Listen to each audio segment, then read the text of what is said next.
Heroin addiction in America, a stark number. The number of people using heroin here has doubled in 5 years. 700,000 people needing help tonight. And everyone who loved Philip Seymour Hoffman is looking back at the recent pictures of him for clues, for the warning signs.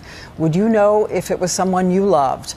ABC's Cecilia Vega now with a very personal story reaching across so many lives.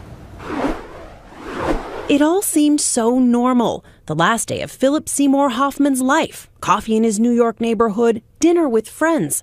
But it would be his last because of the unrelenting pull from that demonic drug, heroin. I did everything I could. Those who've tried it say depression, anger, sadness, all gone in heroin's intense euphoria. Actor Russell Brand described it like this. It transforms a tight white fist into a gentle brown wave.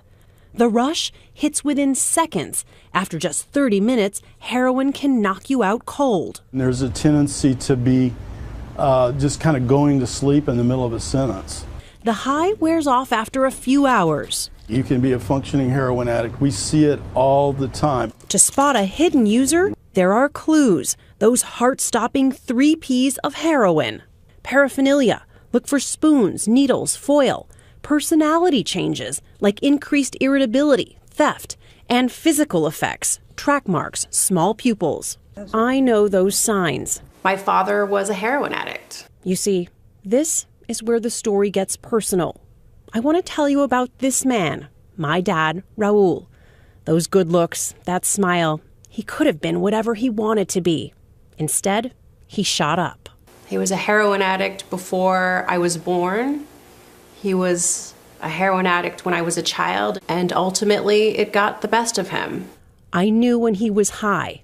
I could see the track marks, too. I think my father's drug addiction has really made me who I am today. You try to be everything that person couldn't be. He never got to see what became of me and my brother, and I think he would be really proud to see us now. Philip Seymour Hoffman, the new face of this formidable enemy, also leaving behind family, children, and friends to grieve heroin's suffocating grip. And Cecilia is here now. I know it's tough to talk about something so close to your life. Yeah, it was strange to see my father on TV, but you know what, Diane, I'm really glad to share this story because I know that it's so many families just like mine out there, supportive, loving families that learn to live and cope with addiction in our lives. No barriers, and on the increase, these numbers? You know, you mentioned the number of heroin users. The number of heroin-related deaths are up to 27,000 people killed because of heroin over the last 10 years. And it's not just that. The power of this drug, we said it in the story, is gripping. You can try it, doctors tell us, and 2 weeks later can become hooked after that first time using it. Well, thank you again, Cecilia, for this really important report.